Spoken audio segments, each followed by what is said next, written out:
Welcome home. This is the Irish Roots Cafe where every day's a holiday and there's always room for one more. So, Sweeney, clear the floor, Katie, bar the door, and Molly, wet the tea. It's time we get this show on the road. Well, this is actually show number 210, I believe, following the show number 209. And it's by special request because out of the 209 Irish family history podcasts that we made, I forgot Donovan, or it's the lost episode that somehow disappeared. I don't know, but I was reminded of that by a kindly person on YouTube, and so I thought I'd correct it and give a little information on the family.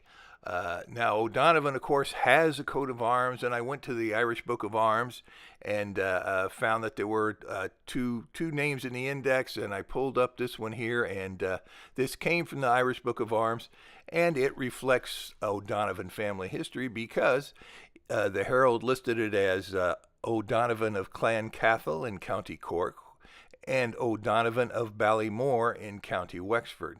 Now, of course, today we know Donovan is really sort of considered a Cork name, but if you go back 1,000 years or so, they actually had origins in County Limerick around that time, and they had a castle and a center of power, and you'll see that their chief castle was at Brewery, and that's found in the Book of Irish Families, Great and Small, that we published several years back. So that gives you a little information on the ancient origins of O'Donovan and how they started in Limerick, came to Cork, and of course there's plenty in Kerry. And in Wexford, yeah, they've got some too.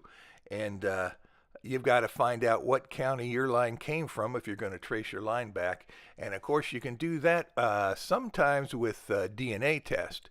And if everybody that has your DNA came from a certain county, or maybe even a certain area in Ireland, then you know that's the place to start. And when it comes to resources, good gosh, there's so many resources for O'Donovan, it's almost a problem. Now, we've got it in a lot of our county books, our County Cork book, of course, and I think it'll be in Limerick and a few of the others because everywhere you turn, it's there.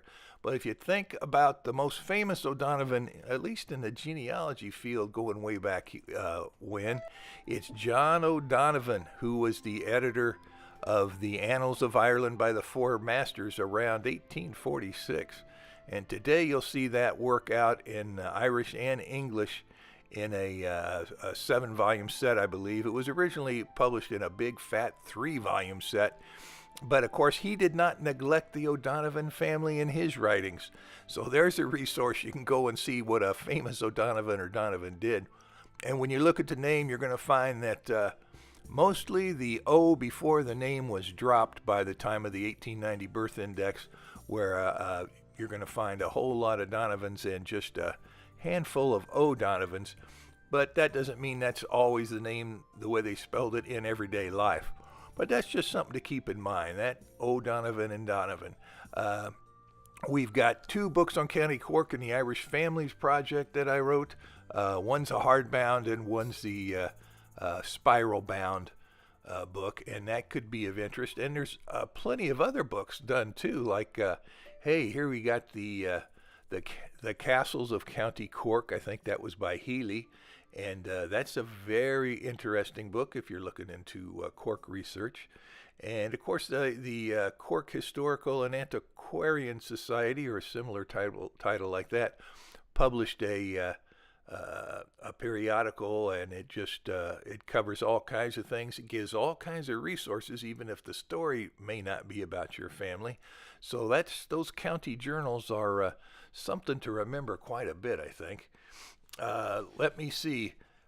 Since this is really the last, even though we've got 50 old shows that are still to come up on YouTube, this is the most current and last show, and I sort of started it up again from scratch, so some of the music and titles aren't quite here, but I think it'll help you now. And we're working on, we've got 20 different categories of Irish family videos on YouTube, And that could be interesting, all the way from the music and ancient music and sean-nós and history, and it just gets better and better, folks. I'm telling you.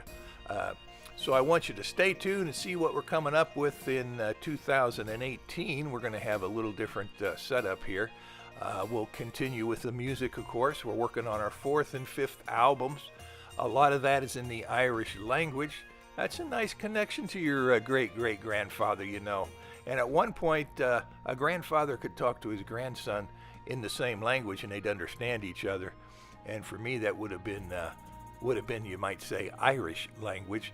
And now here I am stuck in the middle of the United States, and I didn't know any of the Irish language. So I started singing in Irish, and that helped me out. And you might think about singing a little bit in Irish too, or looking up a few Irish words, or taking a beginning Irish class. And they've got plenty of those online where you don't have to spend a lifetime developing your history if you don't want to.